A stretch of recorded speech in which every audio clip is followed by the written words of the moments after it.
ginigit-git nyo yung mga tao ko dyan sa envelope na yan.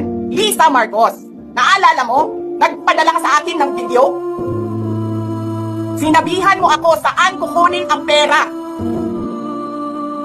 Pinakita mo ang muka ng tao doon sa video message mo. Hi, this is Annette. She's been working with us for the longest time. We trust her.